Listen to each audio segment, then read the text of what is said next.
जिथे खऱ्या अडचणी असतात ना, तिथे तुम्हाला नवीन शिकण्याची, नवीन करण्याची संधी असते. तुम्ही जर शहरात शिकलेले असाल, चकचकीत इन्स्टिट्यूशन मधनं बाहेर पडलेले असाल, तरच तुम्हाला व्हाईट कॉलर जॉब मिळेल. हा कोणीही विचार करण्याची आवश्यकता नाही. तुमच्याशी संवाद साधणारा बालाजी जाधव 12व्या वर्गात इंग्लिशमध्ये 45 मार्क्स घेतलेला व्यक्ती आहे. 8 वर्षानंतर मला वर्ल्ड इंग्लिश ऑर्गनायझेशनची फेलोशिप.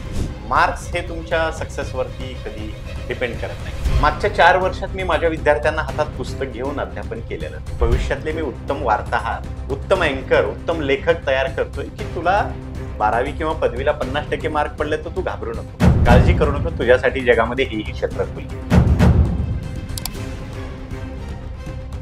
नमस्कार, मी प्रियदर्शनी तुम्हा सगळ्यांचं स्वागत करते द प्रिया शो या आपल्या पॉडकास्ट सिरीजमध्ये. या सिरीजमध्ये आपण प्रयत्न करतो की तुमच्यापर्यंत वेगवेगळ्या क्षेत्रात काम करणारे वेगवेगळे एक्सपर्ट जे ते आम्ही तुमच्या भेटीला आणत असतो. आज असेच एक्सपर्ट जे आहेत ते तुमच्या भेटीला आलेले आहेत. हे एक्सपर्ट लहान मुलांच्या आयुष्याला आकार देण्याचं काम करतं. हे कोण आहेत हे तुम्ही ओळखू शकता. हे आहेत एक शिक्षक. पण हे शिक्षक जरी असले तरी ते अतिशय स्पेशल आहेत. आणि ते का स्पेशल आहेत तर अमेरिकेची उमंग ही फेलोशिप जी आहे ती त्यांना मिळालेली आहे.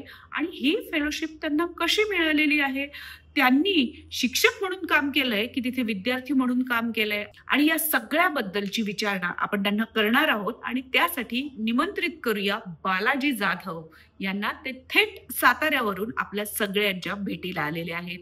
स्वागत आहे सर तुमचं मॅक्स विमेन मध्ये आणि द प्रिया शो या आपल्या पॉडकास्ट सिरीज मध्ये. सर्वप्रथम मॅक्स महाराष्ट्राच्या सर्व श्रोत्यांना माझा नमस्कार. आणि ही फेलोशिप जाहीर झाल्यापासून कुठलीही आनंदाची गोष्ट आपल्या मनासारखी झाली की प्रचंड मोठा आनंद होत असतो. तर एक प्राथमिक शिक्षक, जिल्हा परिषद शाळेचा ग्रामीण भागातील शिक्षक करत असलेल्या कामाला जेव्हा जागतिक लेबल लावलं जातं, जागतिक लेबल प्राप्त होतं, तेव्हा मनस्वी आनंद होतो. तीच माझी सध्याची भूमिका आहे की मला फेलोशिप भेटली, त्याबद्दल मला मनापासून आनंद झालेला आहे. सर, तसं पाहिलं तर शिक्षकांसाठी असणारी ही फेलोशिप जी आहे ती तुम्हाला मिळालेली आहे. आणि अर्थात कुठलीही फेलोशिप मिळाल्यानंतर आनंद हा होणं स्वाभाविकच आहे. पण ही फेलोशिप मिळाल्यानंतरची तुमची पहिली प्रतिक्रिया नक्की काय आहे? खरं तर सर्व शिक्षकांना हा प्रश्न पडलेलाच असेल की फेलोशिप म्हणजे काय असतं बघ, आणि ती फेलोशिप मिळवायची असेल तर काय केलं पाहिजे. तर प्रामुख्याने फेलोशिप याचा अर्थ असा असतो की तुम्ही ज्या कुठल्या क्षेत्रामध्ये काम करता त्या क्षेत्रामध्ये तुम्हाला अपग्रेड होण्याची संधी जिथे मिळते, जे कोणी प्राप्त करून देतात त्याला फेलोशिप असं म्हटलं जातं. मग असं एखाद्या क्षेत्रातल्या, म्हणजे आपल्या इथे काय शैक्षणिक पात्रता असते, मी 12वी DED झालो की मी टीचर होतो.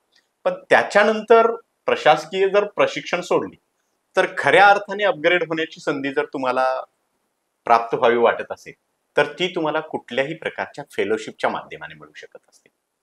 कारण पहा, कुठल्याही क्षेत्रात मागच्या 10 वर्षापूर्वी ज्या गोष्टी होत्या त्या आज प्रचंड मोठ्या प्रमाणात बदलल्या.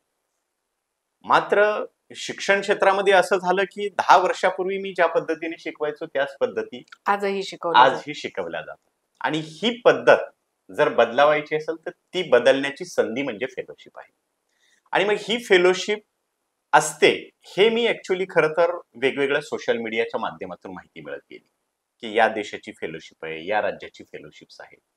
आणि यापूर्वीही महाराष्ट्रात शरद पवार इन्स्पायर फेलोशिप ही एज्युकेशन, लिटरेचर आणि एग्रीकल्चर या तिन्ही सेक्टरमध्ये दिली जाते. आणि 23-24चा मी एज्युकेशनचा फेलो राहिलेला आहे. आणि तिथे जी समृद्ध होण्याची संधी भेटली तेव्हापासून मी असा विचार केला की ही फक्त महाराष्ट्रापुरती आहे. मग अशी देशभरात असेल, जगभरात फेलोशिप्स असतील. आणि आता गुगलचा जमाना आहे, गुरु आहे, तर त्यावरती आपण जे काही शोधू, सो जस्ट मी शोधायचं की फेलोशिप फॉर टीचर्स, आणि मग जगभरात उपलब्ध असलेल्या फेलोशिप बद्दल मला माहिती मिळायला. पण आता त्यामध्ये जाऊन पुढे मग स्पेशलायझेशन आहे त्या फेलोशिपचं. म्हणजे जसं मेडिकल सेक्टरच्या फेलोशिप्स आहेत, इंजिनिअरिंगच्या फेलोशिप्स आहेत, तशा एज्युकेशनसाठीच्या ज्या फेलोशिप्स असतात त्याची माहिती मी साधारण मागची 2 ते 3 वर्ष सातत्याने घ्यायचो. आणि वेगवेगळ्या फेलोशिपसाठी मी अप्लाय करायचो. बऱ्याच वेळा मी रिजेक्ट झालो. परंतु वेगवेगळे शैक्षणिक प्रयोग, अभिनव प्रयोग केल्यानंतर या उमंग नावाच्या फेलोशिपसाठी 3 प्रकारातून तुमची निवड केली जाते. सुरुवातीला तुमची एज्युकेशन मधली एक इनोव्हेटिव्ह आयडिया काय आहे त्याचं सबमिशन करायचं आपलं. त्याच्यानंतर तुम्हाला त्या आयडियाचं प्रेझेंटेशन करायचं आणि तिसऱ्या टप्प्यामध्ये तुम्हाला इंटरव्ह्यूसाठी मग ते शॉर्ट लिस्ट करतात आणि त्याच्यानंतर फायनल मग तुमचं सिलेक्शन होत असतं. अशा पद्धतीने महाराष्ट्रातलाच नव्हे देशभरातला कुठलाही शिक्षक या उमंग नावाच्या फेलोशिपसाठी दरवर्षी अप्लाय करू शकतो आणि तुमच्यासाठी ती फेलोशिप सध्या वाट पाहत आहे.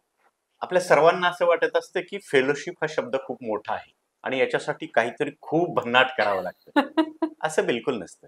जगामध्ये छोट्या गोष्टी पण ज्याचे आउटपुट खूप चांगले असते अशी गोष्ट करायची. आता जगभरातल्या वेगवेगळ्या देशांसोबत मी ऑलरेडी कनेक्ट झालेला शिक्षक आहे आणि मग कोविड पासून ते 3.5 वर्ष पुढचे मी शाळेमध्ये 1ली ते 4थी या 4 वर्गांना एकटा शिक्षक होतो. आणि मग काय असतं की जिथे खऱ्या अडचणी असतात ना तिथे तुम्हाला नवीन शिकण्याची, नवीन करण्याची संधी असते. अगदी म्हणजे दुष्काळात संधी म्हटली जाते, समजली जाते. प्रतिकूल परिस्थिती हाच यशाचा खरा मार्ग असतो आणि त्याने मला शिकवलं की मग 4 वर्गांना शिकवायचे तर ओल्ड टीचिंग मेथड्स तुझ्या काम नाहीत करणार. बिलकुल. आणि मुलांना एंगेज ठेवणं हे जगातलं सगळ्यात मोठं अवघड काम आहे, मोठं कठीण काम आहे. जर तुम्ही पालक असाल तर घरची 2 मुलं तुम्हाला कंट्रोल करताना अगदी, नाकी अगदी. नवीन आणि माझ्याकडे असणाऱ्या 30-40 मुलांसाठी ते पण 4 वर्गाची वेगवेगळी मुलं, वेगवेगळे सब्जेक्ट्स. मग याला काहीतरी अशी जादुई पद्धत निवडणं आवश्यक होतं ज्याचा इम्पॅक्ट खूप चांगला असेल आणि मग या फेलोशिपसाठी स्टोरी टेलिंग फॉर एज्युकेशन, ज्याला मराठीमध्ये गोष्टीची शाळा असं नाव दिलेलं आहे, तो प्रोजेक्ट मी तिथे मांडला होता आणि तो प्रोजेक्ट इतका सुंदर आहे की मागच्या 4 वर्षात मी माझ्या विद्यार्थ्यांना हातात पुस्तक घेऊन अध्यापन केलेलं नाही. वा. म्हणजे नाहीतर मी शिक्षण घेत असताना काय व्हायचं, माझे टीचर वर्गात यायचे, बुक ओपन करायचे आणि बस पाठामध्ये जे लाईन टू लाईन दिले ते वाचायचे आणि मला एक्सप्लेन करून दाखवायचे. खरं तर टेक्स्टबुक म्हणजेच तुमचं पुस्तक जे आहे ते एक टूल समजलं जातं, एक साधन समजलं जातं जे अभ्यासक्रम शिकवण्यासाठी उपयोगी पडतं. पण आपल्याकडे मात्र या टेक्स्टबुकचं चित्र हे जरा वेगळं असल्याचं दिसतं. मी जसं शिकलो होतो तसं काही वर्ष विद्यार्थ्यांना शिकवल्यावर कळालं की सगळ्या मुलांना यात इंटरेस्ट येत नाही आणि माझं शिकवणं पण विद्यार्थ्यांना कंटाळवाणं वाटतंय आणि म्हणून या गोष्टीच्या शाळेमध्ये एक छोटासा उपक्रम आहे पण त्याचे आउटपुट खूप सुंदर आहे. तर त्यामध्ये मुलं स्वतः पाठाच्या गोष्टी बनवतात, पाठ वाचतात, ते डोळे मिटून तो पाठ आठवून पाहतात. 5-5, 6-6 मुलांचे गट केले जातात, त्यामध्ये ते मुलं ती गोष्ट सांगतात. मग हा पहिला टप्पा झाला, मुलं गोष्ट पाठ वाचतात, आठवून पाहतात. दुसरा टप्पा आहे की मुलांनी ती गोष्ट गटामध्ये सांगितली पाहिजे, म्हणजे त्याच्या अभिव्यक्तीला आपण तिथे संधी देतो. सुरुवातीला त्याचं वाचन क्षमता आपण वाढवणार. त्याच्यानंतर 1-2 महिन्यानंतर मी हा प्रयोग केला की मुलं आता गोष्टी छान वाचतायत, समजून पण घेतायत आणि आपल्या गटात सांगतायत पण. यांना आपण भविष्यातला लेखक तयार करू शकतो. आणि मग मुलांना एक एक वही दिली आणि सांगितलं की जी गोष्ट वाचली, आठवून पाहिली, गटात सांगितली, तीच गोष्ट तू वहीमध्ये लिहायची. आणि मग सुरुवातीची 2-3-4 आठवडे मुलं गोंधळून चालली, चुका करायला लागली, पण चुकातूनच माणूस शिकतो. अगदी. आणि मग 1 महिन्याच्या कालावधीनंतर मात्र आमची मुलं भविष्यातले लेखक व्हायला लागली, सुंदर गोष्टी लिहायला लागली. मग इथे थांबेल तो बालाजी कसला मग. आणि मग त्याच्या पुढे जाऊन मी माझ्या टेक्नॉलॉजीचा उपयोग करून घ्यायचं ठरवलं. माझ्या शाळेतल्या मुलांसाठी टॅब आहेत, स्मार्ट बोर्ड आहेत, लॅपटॉप आहे. जी गोष्ट त्याने वाचली आहे, समजून घेतली आहे, विद्यार्थ्यांना गटात सांगितले आणि ज्याची गोष्ट लिहिली आहे तीच गोष्ट कॅमेरा समोर, स्मार्ट बोर्ड समोर, लॅपटॉप समोर येऊन त्या विद्यार्थ्याने व्हिडिओ फॉर्मॅटमध्ये रेकॉर्ड करायची. अच्छा. आणि मग मुलं 2-3 आठवडे चुका करायचे, त्यांचं धाडस व्हायचं नाही. कितीतरी पालक किंवा शिक्षक सुद्धा असतात, 2-3 मिनिटे कॅमेरा समोर येऊन बोल म्हटलं तर हे थोडंसं कठीण होतं. मग या वयात आम्ही मुलांना ह्या संधी देतोय की तो चांगला वाचायला शिकतोय, चांगलं स्मरण करायला शिकतोय. विशेषतः आज पालक किंवा शिक्षकांना माझी एक विनंती असेल मॅक्स महाराष्ट्राच्या या पॉडकास्टच्या माध्यमातून की तुमच्या मुलाने एखादं पेज, एखादं पान वाचलंय, कशाचंही वाचन, अभ्यासच नाही, तर तो मनन करतोय का हो, त्याचं स्मरण करतोय का, की मी 15 ओळी वाचल्यात तर मी आठवून पाहतो काय आहे ते. आणि मग ही गोष्ट आमच्या विद्यार्थ्यांमध्ये खूप चांगल्या प्रकारे यशस्वी झाली. मुलं आठवून पाहायला लागली, गोष्टी एकमेकात सांगायला लागली, त्यांचं अभिव्यक्ती आणि संभाषण कौशल्य ऑटोमॅटिक विकसित झालं. पुढे जाऊन त्यांना कथा लिहायला लावलं, मी भविष्यातले लेखक तयार करतोय. आणि त्याच्याही पुढे जाऊन लिसनिंग, रायटिंग हे लिसनिंग, सगळे रायटिंग, स्किल्स वाढायला. स्पीकिंग, आणि त्याच्या पुढे जाऊन मी रिपोर्टिंग स्किलवरती काम करायला सुरुवात केली. आणि मुलांच्या मग आज सुंदर अशा गोष्टी तयार झाल्या. म्हणजे भविष्यातले मी उत्तम वार्ताहर, रिपोर्टर, जसे तुम्ही या क्षेत्रामध्ये यशस्वी लोक आहात, उत्तम अँकर, उत्तम लेखक तयार करतोय, की तुला 12वी किंवा पदवीला 50% मार्क पडले तर तू घाबरू नको, काळजी करू नको, तुझ्यासाठी जगामध्ये ही क्षेत्र खुली. बिलकुल. आणि मग पालकांनी यावर लक्ष दिलं पाहिजे, की तुमचा मुलगा शाळातल्या अशा इनोव्हेटिव्ह आयडियाजमुळे भविष्यातल्या करिअरची वाट शोधू शकतो. आणि या उमंग फेलोशिपमध्ये इंटरव्ह्यूमध्ये मला त्यांनी हेच विचारलं, की एका शिक्षकाला हे सगळं वर्गात करणं शक्य आहे. खरं पाहिलं तर आपण खूप बोलतो, खूप उपक्रमही मांडतो, पण हे सगळे उपक्रम जर कृतीत आणायचे असतील तर नक्की काय करायला हवं? अगदी इच्छा तिथे मार्ग असं म्हटलं जातं पहा, की या गोष्टी करणं खूप कठीण नाही. मी शिक्षक म्हणून माझा स्वतःचा स्वार्थ साधला, की जर कमी कष्टात, कमी वेळेत एखादं काम करून मला परिणामकारकता मिळत असेल तर मी ती पद्धत का नाही ऍक्सेप्ट करायची. आणि ती पद्धत ऍक्सेप्ट केली. आणि तो कन्सेप्ट मग स्टोरी टेलिंग फॉर एज्युकेशन, ज्याला गोष्टीची शाळा असं म्हणतो, तो कन्सेप्ट त्या अमेरिकेचे असणारे ज्युरी यांना इतका आवडला, की त्यांनी भारतातून एकूण काही शिक्षकांची निवड केली. त्यात महाराष्ट्रातला मी एकमेव शिक्षक आहे, की माझा कन्सेप्ट त्यांना आवडला असेल आणि त्यामुळे आज या फेलोशिपसाठी माझी निवड झाली. सर, खरं सांगायचं तर तुम्ही जे उपक्रम सांगता ते खरंच खूप चांगले आहेत. पण एका बाजूला आपण बघतो की जिल्हा परिषदच्या शाळा असतील किंवा मराठी शाळा असतील, खरं तर या मराठी शाळाच जिथे टिकणंच अवघड झालेलं आहे, तिथे अशा प्रकारचे उपक्रम खरंच राबवले जाणं कितपत शक्य आहे? खरं तर कागदावरच्या रिपोर्टपेक्षा ग्राउंडवरची परिस्थिती वेगळी आहे. कागदावर काही रिपोर्ट केले जातात, की जिल्हा परिषद शाळामध्ये हे नाहीये, ते नाहीये, तिथल्या गुणवत्तेबाबत हे प्रश्न आहेत. जेव्हा जिल्हा परिषद शाळांचं मूल्यमापन केलं जातं तेव्हा या कॉन्व्हेंट स्कूलचं किंवा इंटरनॅशनल स्कूलचं केलं जातं का, तर हे बरोबर. डेफिनेटली त्या पद्धतीने केल्या जात नाही. त्यामुळे मग ज्याचं केल्या जातं त्याच्याच उणिवा दिसणार. ऍक्च्युअल ग्राउंडवर परिस्थिती अशी आहे, की जिल्हा परिषद शाळांकडे उत्तम गुणवत्ता असणारे शिक्षक आहेत. मी जरी आज इथे प्रतिनिधी म्हणून असलो तरी माझ्यासारखे हजारो शिक्षक आहेत, की जे इनोव्हेटिव्ह मेथड्स स्कूलमध्ये यूज करून जिल्हा परिषद शाळा नुसत्या टिकवल्या नाहीत तर वाढवलेल्या आहेत. मी एकटा उदाहरण नाहीये त्याचं. हा, चॅलेंजेस डेफिनेटली आहेत. कारण काय झालंय, पालकांना झगमगाटाकडे अट्रॅक्शन जास्त झालंय. त्यामुळेही, किंवा पॉप्युलेशन रेट सुद्धा पहा कमी आहे. या काही कारणामुळे जिल्हा परिषदेचीच नव्हे, खाजगी शाळा सुद्धा पटसंख्येसाठी वनवन आहे असं म्हटलं तरी चालेल. आणि त्याच्यामुळे कुठल्याही शाळा टिकवणं सध्या एक चॅलेंज झालेलं आहे. परंतु जर जिल्हा परिषद शाळा किंवा कुठल्याही शाळा टिकवायच्या असतील तर तुम्हाला वेगळी वाट शोधल्याशिवाय पर्याय नाही. मग ते माध्यम कोणतंही असो. आणि ते होण्यासाठी सगळ्यात इम्पॉर्टंट, शासकीय धोरणासोबत एक शिक्षक म्हणून माझी एक वैयक्तिक जबाबदारी आहे, की मी कुठल्या नवीन गोष्टी शिकतोय, त्याचा उपयोग मुलांना करून भविष्यात त्याला काही चांगला फायदा होईल का. आणि ती गोष्ट विद्यार्थ्यांनाच नव्हे तर पालकांना सुद्धा तुम्हाला समजावून सांगता आली पाहिजे, की आम्ही ज्या पद्धतीने करतोय ती पद्धत तुमच्या मुलाला भविष्यामध्ये उत्तम यश देऊ शकते. आणि हे काम महाराष्ट्रभरात खूप चांगल्या पद्धतीने अनेक जिल्हा परिषदेच्या शाळांनी सुरू आहे. जरी हे चॅलेंज आहे डेफिनेटली, पण काय आहे, एक सुंदर वाक्य आहे, जो चीज आपको चॅलेंज करती है वही चीज आपको चेंज भी करती है. बरोबर आहे तुम्ही म्हणतात ते सर, अगदी. म्हणजे जी गोष्ट तुम्हाला चॅलेंज करते ती तुम्हाला बदल घडवण्यासाठी प्रवृत्त करते. एक संधी असते. मग आमच्याकडे चॅलेंज आहे कमी पटसंख्या, तर आम्ही तिथे इनोव्हेटिव्ह एक्सपेरिमेंट केले आणि मग ते चॅलेंज ऍक्सेप्ट केलं. आणि मग आज आजूबाजूच्या गावची, शहरामधून 2 गाड्या भरून विद्यार्थी आमच्या शाळेमध्ये येतात. बरं, हे एकट्या बालाजी जाधवचं उदाहरण नाहीये. अशा महाराष्ट्रामध्ये खूप साऱ्या शाळा आहेत. त्याच्यामुळे जिल्हा परिषद शाळांच्या पटसंख्या खूप कमी होतात.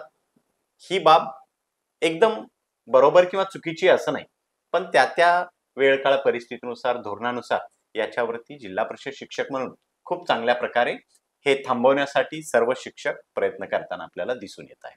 सर, तुम्ही सांगतायत ही माहिती खरंच खूप इन्स्पायरिंग आहे. पण आपल्या शिक्षक बांधवांसाठी खास म्हणून मी विचारेल की शिक्षकांसाठी नक्की कुठल्या कुठल्या फेलोशिप्स असतात आणि त्या शोधायच्या कशा, त्यांना अर्ज कसा करायचा?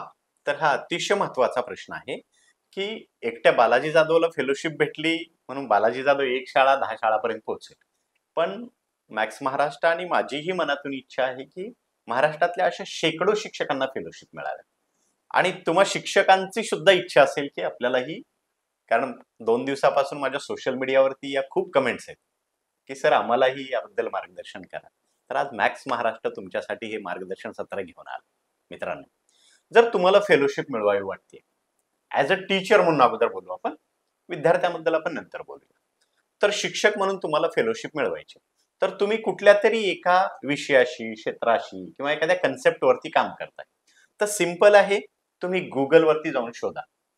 म्हणजे एकट्या बालाजी जाधवने सांगून किती लोकांना माहिती होणार. तर बिलकुल. गुगलवरती शोधा fellowship for science teacher, fellowship for history teacher, fellowship for tech savvy teachers, आणि मग जगभरामध्ये अवेलेबल असलेल्या फेलोशिपची तुम्हाला तिथे माहिती मिळते. फक्त आता त्याच्या पुढे जाऊन प्रश्न राहतो की ती माहिती मिळाली, मग त्या दृष्टीने तुम्हाला त्याचं प्रिपरेशन करावं लागेल. तुमचा प्रोजेक्ट लेखन असेल, त्याच्यामध्ये त्याचं सादरीकरण असेल, त्याच्या डॉक्युमेंटरी बनवणं असेल आणि त्याच्यासाठी इंटरव्ह्यूचं प्रिपरेशन करणं असेल. आणि हे प्रत्येक शिक्षकाला शक्य होऊ शकतं. आणि याच्यासाठी कुठलीही फीस तुम्हाला पे करायची आवश्यकता नाही. तुमचा टाइम आणि तुमचं नॉलेज या 2 सर्वोत्तम तुमच्या फीस असणार आहे. काही वेळा त्यामध्ये तुम्ही रिजेक्ट व्हाल, पण rejection is a great opportunity for the next fellowship. आणि मग मी पण अशा खूप साऱ्या फेलोशिपमध्ये रिजेक्ट झालेलो आहे. परंतु अशा प्रकारे शोधल्यावर आणि असं प्रिपरेशन केल्यावर महाराष्ट्रातले शेकडो शिक्षक, देशभरातल्या नव्हे जगभरातल्या अनेक फेलोशिप्स तुम्हाला स्वतःला सुद्धा मिळू शकते. अनेक मुलं अशी असतात की त्यांना काही विषयामध्ये गती असते आणि काही विषय अजिबात आवडत नसतात. अशी मुलं खरं तर शिक्षण व्यवस्थेला अनवॉन्टेडच असतात. पण तरीही अशा विद्यार्थ्यांना काही फेलोशिप्स मिळू शकतील का? अशा काही फेलोशिप्स बद्दल तुम्हाला माहिती आहे का सर? खरं तर आता हा प्रश्न 3 वर्गांसाठी आहे. पहिले, तुम्ही जर पालक असाल तर तुम्ही हे काळजीपूर्वक ऐका. तुम्ही शिक्षक असाल तरी तुम्ही काळजीपूर्वक ऐकावं लागेल. आणि सर्वात महत्वाचं की हा प्रश्न विद्यार्थ्यांच्या आयुष्यासाठी खूप महत्वाचा आहे. की साधारणपणे एखाद्या विद्यार्थ्याला गणितामध्ये इंटरेस्ट आहे, पण त्याला इतिहास आणि भाषा हे बिलकुल आवडत नाही. मग आपली परीक्षा पद्धती अशी आहे की तुला एका विषयामध्ये चांगले मार्क्स मिळले म्हणून करिअर करता येईल असं नाही. आणि मग त्यांच्यासाठी जगभरातले असे ऑप्शन्स आहेत की त्यातला एक ऑप्शन्स मी सांगेन. एक मेस्ट नावाची फेलोशिप आहे, जपान गव्हर्नमेंटची फेलोशिप आहे. तर तुमचं 12th झालं, 12वी पास झालं की तुम्हाला आवडणाऱ्या विषयामध्ये ते तुम्हाला 3 किंवा 5 वर्षासाठी फेलोशिप्स देतात. त्याची सिंपलची एक एंट्रन्स एक्झाम असते. म्हणजे तुम्हाला 12वीत 45% मार्क्स आहेत का 95% मार्क्स आहेत हे तिथे पाहिले जात नाही. तर तुम्ही साधारणतः तुमचा इंटरेस्ट डॉक्युमेंटरी डेव्हलपमेंटमध्ये आहे, तुमचा इलेक्ट्रॉनिकमध्ये आहे, अशा वेगवेगळ्या सब्जेक्ट्स तिथे तुम्हाला चॉईसेस आहेत. आणि तो सब्जेक्ट, तो टॉपिक चॉईस करून त्यांची एक एंट्रन्स एक्झाम तुम्ही द्यायची आहे. त्याच्यानंतर छोटासा इंटरव्ह्यू असतो त्यांचा. आणि बेसिक त्या देशाची थोडीशी भाषा शिकली की ती मेस्ट नावाची फेलोशिप, 12वीत 50% जरी मार्क्स तुम्हाला मित्रांनो भेटले तर तुम्ही काळजी करण्याची आवश्यकता नाहीये. तुम्हाला जपान सारख्या प्रगतशील देशात जाऊन तुमचं ग्रॅज्युएशन आणि पीजी तिथे करण्याची संधी मिळते. आणि त्यानंतर मग मित्रांनो तुम्हाला जगभरातल्या मल्टीनॅशनल कंपनीज तुम्हाला जॉब ऑफर करतात. म्हणजे तुम्ही फक्त IIT इंजिनियर झालात म्हणूनच मल्टीनॅशनल कंपनी तुम्हाला जॉब देईल असं नाही. तर ही फेलोशिप आहे आणि अशा अनेक देशांच्या शेकडो फेलोशिप्स आहेत, वेगवेगळ्या विषयातल्या वेगवेगळ्या लेवलच्या फेलोशिप्स आहेत. तर त्या 50-60% वाल्या विद्यार्थ्यांच्या पालकांसाठी आणि त्या विद्यार्थ्यांसाठी मी हेच सांगेन की मार्क्स मिळाले म्हणजेच तुमचा मुलगा यशस्वी होईल असं नाही, किंवा त्याला कमी मार्क्स मिळाले म्हणून तो पूर्ण फेल झाला असं नव्हे. तर फेलोशिप ही एक उत्तम संधी आहे, ज्याच्या माध्यमाने परदेशात जाऊन सुद्धा तुम्हाला शिक्षण घेण्याचीच नव्हे तर करिअर करण्याची सुद्धा उत्तम संधी फेलोशिपच्या माध्यमाने तुम्हाला मिळू शकेल. सर, एकंदरीतच शिक्षकांची स्थिती जर आपण पाहिली तर खूपशा कामांचा बोजा या शिक्षकांवर दिल्याचं आपल्याला दिसून येत आहे. बरीचशी कामं दिल्या गेल्यामुळे असेल किंवा साधारणतः ज्या परिस्थितीमध्ये ज्या सिस्टीममध्ये शिक्षक असतात त्या सिस्टीममुळे असेल, पण एकंदरीतच शिक्षकही बर्नआउट झाल्याचं दिसून येतोय. अशा या बर्नआउटच्या स्थितीमध्ये मग शिक्षक हा खरंच असे काही नाविन्यपूर्ण उपक्रम राबवण्याच्या मनस्थितीत असू शकतो का? याबद्दल तुम्हाला काय वाटतं? खरं तर एका व्यक्तीला जर 3 व्यक्तीचं काम करायचं तर हा नैसर्गिक नियम आहे की तो लोड होतो, म्हणजे त्याच्यावरती अतिरिक्त कामाचा बोजा पडतो. IT मध्ये याला एक शब्द आहे, बर्नआउट. ही नवीन टर्मिनॉलॉजी Okay. तयार झालेली आहे. तर सरकारी शाळांमध्ये सध्या ही परिस्थिती काही प्रमाणात राहिलेली आहे. अलीकडे नवीन शिक्षक भरती झालेली आहे, प्रमोशन झालेले आहेत, बदल्यामुळे त्या जागा भरल्या गेलेल्या आहेत. त्याच्यामुळे काही प्रमाणात आहे, परंतु एक आहे जिथे कुठे हे घडतंय तिथल्या शिक्षकावरती डेफिनेटली ताण येतोय. प्रशासकीय काम असतं, सोबत अध्यापनाचं काम असतं, आणि या काही गोष्टीमुळे असे इनोव्हेटिव्ह उपक्रम करण्याची मनस्थिती आणि इच्छा असताना सुद्धा नक्कीच यामध्ये अडथळा येतो आणि हे करण्याची मानसिकता थोडीशी कमी झालेली आपणास दिसून येते. आणि त्याच्यावरती उपाय म्हणून मग जेवढी आवश्यकता आहे तेवढी शिक्षक संख्या जर भेटत गेली तर अधिक ऊर्जेने शिक्षक अगदी इनोव्हेटिव्ह पद्धतीने सुंदर काम करू शकतील.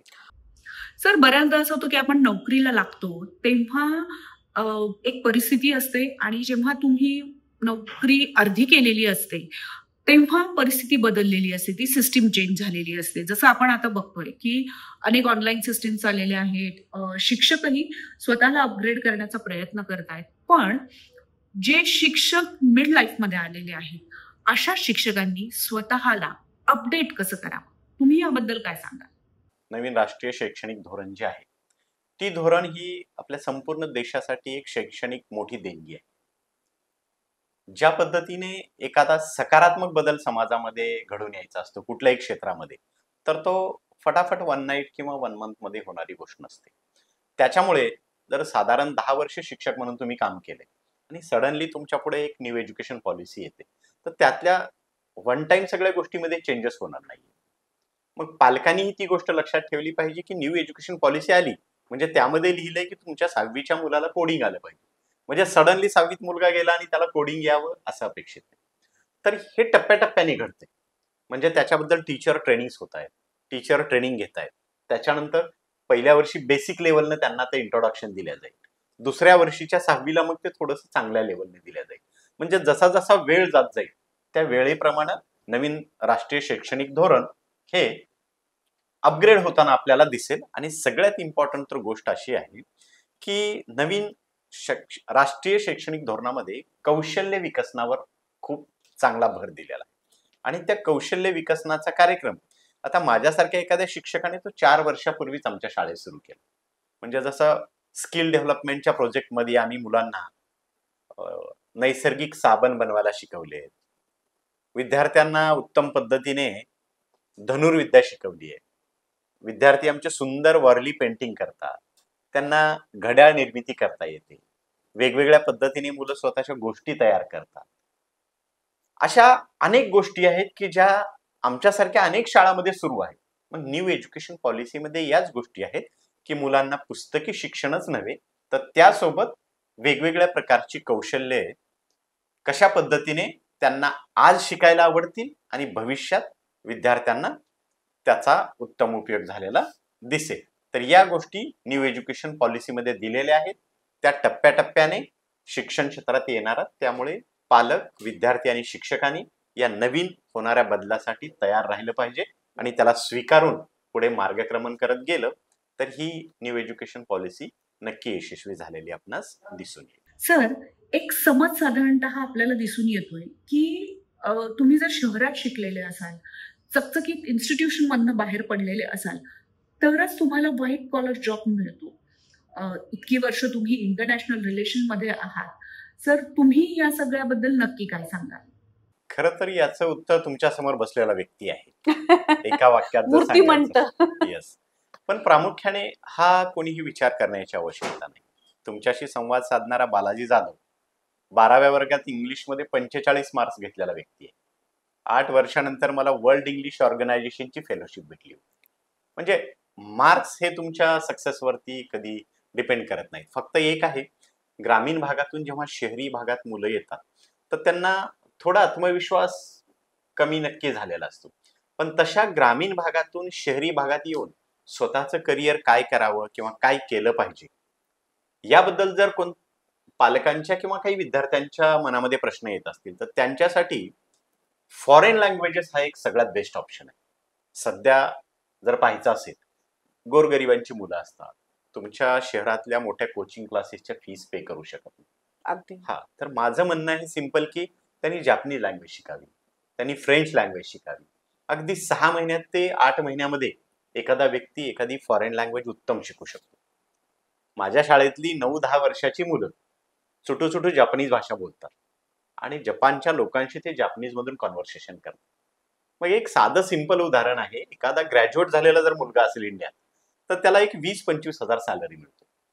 पण जर ग्रॅज्युएट झालाय बीकॉम आणि त्यानं जपानीजच्या 2 किंवा 3 लेवल पूर्ण केल्या तर आज 1.5 लाख रुपये महिन्याचा जॉब जपानमध्ये त्या भारतीय व्यक्तीची वाट पाहतोय. मग तुम्ही ग्रामीण भागातून आलाय, शहरामध्ये खूप मोठ्या इन्स्टिट्यूटमध्ये शिकला, infrastructure is not barrier to your success way. त्याचा कुठेही अडथळा येत नाही. 20x20च्या 2 वर्ग खोल्याची माझी शाळा आहे. इतक्या ग्रामीण भागात शिकलेला आणि शिकवणारा माणूस, जगातल्या 40 देशांसोबत मी जोडल्या गेलो. तर ही बंधनं तुम्ही तुमच्या कामाने तोडू शकताय, तुमच्या आत्मविश्वासाने, क्षमतेने तोडू शकताय. एक सिंपल उदाहरण सांगायचं तर सांगतो. गरुड पक्षी माहितीये तुम्हाला? गरुड पक्षी पाऊस आल्यावर काय करतो माहितीये? तो इतर पक्ष्यांसारखं घरट्यामध्ये जाऊन लपत नाही. तर गरुड पक्षी हा ज्या ढगातून पाऊस पडतो त्या ढगाच्या वर जातो वर जातो. आणि सुरक्षित करतो स्वतःला.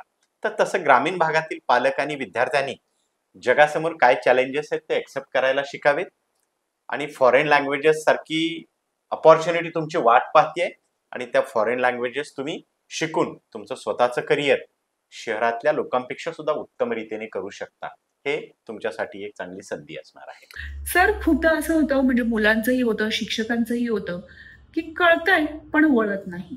मला काहीतरी चौकटी बाहेरचं करायचं आहे, अशी अनेकांची इच्छा असते, पण ती इच्छा पूर्ण होतेच असं नाही. तर चौकटी बाहेरचं काही करायचं असेल तर अशा विद्यार्थी आणि शिक्षकांसाठी तुम्ही नक्की काय सांगाल? याचं सिंपल आणि साधं उत्तर आहे पहा. भूक असते ना, भूक, ती भूक माणसाला अन्नाच्या शोधात भटकायला लावते. मग तुमची भूक वाढली पाहिजे. आजच्या तरुणांचं जर तुम्ही ऑब्झर्वेशन केलं, कॉलेज कॅम्पस पहा, रस्ता पहा, बस स्थानक पहा, ट्रॅव्हलिंग मध्ये पहा, प्रत्येक तरुण तरुणीच्या हातामध्ये मोबाईल आहे. मला हे कळत नाही की मग ते काय एखादं सॅटेलाइट बनवतायत का त्या मोबाईलच्या माध्यमाने. जर तुम्हाला सोशल मीडिया वापरायचा आहे, तुम्ही घरामध्ये जा, बघा. तुमचं अवतीभोवती निरीक्षण नाही. आज तुमच्या आजूबाजूला वृद्ध जात आहेत, त्यांची काय कंडिशन असते, तुम्ही सातत्याने त्या मॅजिक बॉक्समध्ये जर बघताय तर तुम्ही समाजाचं निरीक्षण करू शकत नाही. आणि जर समाजाचं निरीक्षण करू शकत नाही तर तुम्हाला समस्याची जाणीव होऊ शकत. त्याच्यामुळे ग्रामीण भाग असो, शहरी भाग असो, जर मुलांना वेगळी वाट शोधायची तर त्यांनी सर्वप्रथम त्यांचा विचार वेगळा केला पाहिजे. भगवद्गीतेमध्ये एक सुंदर वाक्य आहे, धोपट मार्ग सोडू नको. पण माझ्या नोकरीच्या 15 वर्षात मी दररोज ते वाक्याला छेद दिलाय. दररोज मी धोपट मार्ग सोडण्याचा प्रयत्न केला. एक्झॅक्ट विरुद्ध केलेला हा, आहे. आणि म्हणून जेव्हा प्रवाहाच्या विरुद्ध तुमची पोहण्याची क्षमता असते, तुम्ही ताकद ठेवता तशी, तेव्हा तुम्ही वेगळा विचार करता आणि तो वेगळा विचार तुम्हाला वेगळ्या वाटेवरती घेऊन जाते. म्हणजे तुम्हाला जर त्या गोष्टीची भूक लागली, मराठी माध्यमात ग्रामीण भागात जिल्हा परिषदेच्या शाळेत शिकलेला माणूस, पण मी कोडिंग शिकून स्वतःचे ऍप बनवले. मग need is the mother of invention. ज्या ग्रामीण भागामध्ये मी काम करायचो तर त्यावेळेस ते ऍप आम्हाला विकत घ्यावे लागायचे, तर मला त्या ऍपची भूक होती. तशी तुम्हाला एखादी गोष्ट बनवण्याची भूक हवी. म्हणजे माझ्या शाळेतले विद्यार्थी साबण विकत घ्यायचे अफोर्ड करू शकत नव्हते, आमची ती गरज होती. आणि म्हणून मग आम्ही 6-7 महिने प्रयत्न करून कोरफडीपासून साबण बनवायला शिकलो. तशी भूक जर शहरी किंवा ग्रामीण भागातल्या तरुणामध्ये आली पालकामध्ये टीचरमध्ये भूक येऊन फायदा नाहीये. ज्याला मुलांमध्ये स्वतःला करिअर करायचं, तर त्या व्यक्तीमध्ये जर ती भूक निर्माण झाली तर तो नक्की त्या दृष्टीने विचार करतो. आणि जो व्यक्ती विचार करतो तो शोधात लागतो. जो विचार आणि शोध करतो तो व्यक्ती कृती करायला लागतो. आणि कृती करत गेला की तुम्ही पडाल, पुन्हा प्रयत्नाने उठा. आणि मग विचार, शोध, कृती आणि मग तुमचा यशाकडचा मार्ग असा तयार होत जातो. त्यामुळे नुसत्या गुगलवर शोधून तुम्हाला सगळं सापडेल किंवा तुम्ही तिथे शोधलंच पाहिजे असं नव्हे. तर तुमच्या समोर असणारी समस्या ज्या दिवशी तुम्ही ओळखायला शिकाल आणि ती समस्या सोडवण्यासाठी मी काय करू शकतो हे ज्या दिवशी तुमच्या मेंदूमध्ये विचार येईल त्या दिवशीपासून तुम्हाला वेगळी वाट डेफिनेटली सापडलेली असेल. सर, खूपदा असं होतं की उच्च शिक्षणासाठी मुलं जी आहेत ती शहरातले इन्स्टिट्यूशन किंवा कॉलेज निवडतात. हे कॉलेज निवडताना त्यांना तिथला चकचकीतपणा हा खूप आकर्षित करणारा ठरतो. त्यांना असं वाटतं की अरे, इथे आपण ऍडमिशन घेतलं तर आपलं भविष्य उज्ज्वल आहे.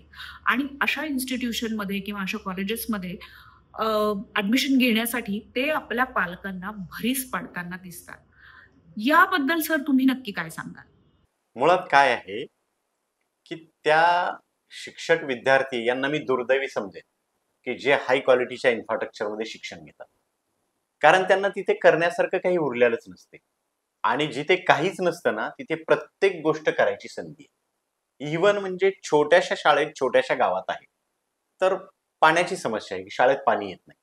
तर मग मुलांना ते पाणी कुठून आणायचं, कसं आणायचं, पाईपलाईन कशी असते, प्लंबिंग काय असते हे आम्ही शिकतो आणि शिकवतो. शिक्षक म्हणून पण समृद्ध होतो आणि विद्यार्थ्यांनाही कळतं की हा प्रश्न, ही समस्या अशी सोडवायची आहे. आणि त्याला जेव्हा समस्या सोडवण्याचं नॉलेज येतं तेव्हा तो डेफिनेटली उत्तर शोधायला लागतो. त्यामुळे पालकांनी मुळात हा दृष्टिकोन बदलला पाहिजे की माझ्या मुलाला परीक्षेत उत्तम मार्क मिळाले म्हणजे तो उत्तम शिकला. म्हणजे शिक्षण हे फक्त नोकरी मिळवण्याचं साधन आहे हे जोपर्यंत पालक डोक्यातून काढणार नाहीये तोपर्यंत आम्ही समाजामध्ये नोकरच तयार करणार. कितीही स्टार्टअप इंडिया आले, कितीही आम्ही एंटरप्रेन्योरशिपच्या गोष्टी केल्या, तर पालकांची अपेक्षा आहे की माझा मुलगा हुशार आहे आणि त्याने जॉब शोधावा, नोकरी करावी. कधी हा विचार केला की माझा मुलगा 12वीत आहे, ग्रॅज्युएट करून त्याने अपंग मुलांच्या सेवेसाठी काहीतरी नवीन करावं. हा विचार पालकांकडे येत नाही, त्यामुळे मुलांकडे येत नाही आणि खूप मोठे ड्रीम पाहतो आम्ही. मोस्टली समाजात जो रुटीन चालतो त्याला आम्ही सक्सेस म्हटल्या जातं. पण असं काहीच नाहीये की तुम्ही घर कर्जबाजारी ठेवलं, शेती विकल्या आणि तुमच्या मुलाला बेस्ट एज्युकेशन दिलं तर ते एज्युकेशन म्हणजे डिग्री आहे. आणि नुसती डिग्री असली म्हणजे तुमचा मुलगा बेस्ट शिकतो असं नाही. हा, कुठल्याही क्षेत्रातले 10% जे टॉपर आहेत त्यांना जगात आज फुल डिमांड आहे. पण माझं असं मत आहे की जे 50-60% वाले माझ्यासारखे लोक आहेत त्या लोकांनी वेगळ्या वाटा शोधा, वेगळी कृती करा. जग तुमच्या समोर पायघड्या घालून उभा राहिलेला असेल. त्यामुळे हे डोक्यात घ्यायचं नाही ग्रामीण भागातून आलोय, शहरी भागात माझं काय होईल किंवा शहरातच उत्तम शिक्षण मिळतं असंही काही नसतं. तर हा निव्वळ आणि निव्वळ गैरसमज आहे. एकीकडे शहरातले आई वडील आपल्या मुलांच्या करिअरमध्ये असंख्य प्रमाणात लुडबुड करताना दिसत आहेत. संगीत असेल, खेळ असेल, याकडे मात्र त्यांचं दुर्लक्ष होताना दिसून येत आहे. आणि त्यामुळे ते मुलांना या सगळ्या म्हणजे संगीताचं क्षेत्र असेल किंवा खेळाचं क्षेत्र असेल याला एनकरेज करताना आपल्याला दिसून येत नाही. अशा सगळ्या पालकांना तुम्ही काय सांगाल सर? खरं तर पालकांना सांगण्यापेक्षा आजची आपली परिस्थिती जी आहे ती मार्क ओरिएंटेड परिस्थिती. जर तुम्हाला चांगले मार्क्स आहेत तर चांगला जॉब अवेलेबल आहे. मग काय असतं की एखादी गोष्ट अवेलेबल आहे ती काय केल्यावर मिळते. जर स्पोर्ट्समध्ये कंटिन्यू तो मुलगा प्रिपेअर करतोय तर त्याच्यासाठी ती संधी आहे का, तर नाहीये. फक्त कागदावर ज्याने बेस्ट मार्क्स मिळवले. हा, तुम्ही म्हणाल की स्पोर्ट्सचं रिझर्वेशन आहे 3% आहे. म्युझिकचं रिझर्वेशन तर मी कुठे ऐकलेलं नाहीये की तुम्हाला उत्तम हार्मोनियम वाजवता येते आणि तुम्हाला कुठेतरी रिझर्वेशन आहे. तर मग जे केल्यामुळे तुम्हाला फायदाच होत नाहीये ती गोष्ट पालकांनी आणि त्या मुलांनी का करावी, हा सगळ्या समाजासमोरचा प्रश्न आहे. त्याच्यामुळे मुळात याच्यासाठी पॉलिसी चेंज व्हावं लागेल की फक्त मार्क्स मिळाले म्हणून तुम्हाला बेस्ट जॉब मिळतोय. तर ही पॉलिसी जेव्हा चेंज होईल तेव्हा ह्या अदर कौशल्यात्मक गोष्टींचं महत्व आणि त्याच्या मागे ते पालक लागतील आणि ते विद्यार्थ्यांना शिकायला मिळेल. मग संगीत असेल, कला असेल, क्रीडा असेल, या विषयांना गुणांकनच नाहीये. त्या मार्क्सचा कुठे फायदाच होत नाही असं म्हणतात. आणि त्याच्यामुळे लोक ज्यामुळे जॉब मिळणार आहे त्याच्या पाठीमागे लागणार तर मार्क्स मिळवणं गरजेचं आहे, त्यामुळे ते लागतात. त्यामुळे पालकांना किंवा विद्यार्थ्यांना यामध्ये दोषी ठरवावं असं काही नाही, तर यातली पॉलिसी चेंज होणं हा सगळ्यात मोठा सोल्युशन असेल. सर, आज तुमच्याशी गप्पा मारून खूप बरं वाटलंय खरं तर. म्हणजे एखाद्या अंधारामध्ये दिवा पेटवावा अशा पद्धतीची इन्स्पिरेशन जी आहे ती एकंदरीत तयार झाल्याचं आपल्याला दिसून येतं. म्हणजे केवळ तुमचं अकॅडमिक्सच चांगलं हवं आणि त्याच्यासाठी जोर धरणारे शिक्षक आणि पालकांच्या या सगळ्या गर्दीमध्ये बालाजी जाधवांसारखे काही शिक्षक असतात जे आपली छटा उमटवतात. पण दुसऱ्या बाजूला फक्त बालाजी जाधवांचं कौतुक करून भागणार नाही, तर बालाजी जाधवांसारखे असंख्य शिक्षक कशा पद्धतीनं तयार होतील आणि फक्त तयार होणार नाही तर त्यांना आपल्याला पाठबळ देता येईल अशा पद्धतीचे शिक्षक तयार करणं, त्यांना तसं वातावरण देणं ज्यामुळे त्यांची वाढ होईल, ही जबाबदारी ही तुमची आमची आहे. ही जबाबदारी घ्यायला आपण तयार आहोत का, हे त्यांचं कौतुक करण्याआधी आपण एकमेकांना नक्की विचारूया. तुर्तास आपण इथेच थांबूया. Thank you sir. Thank you so much. Thank you so much.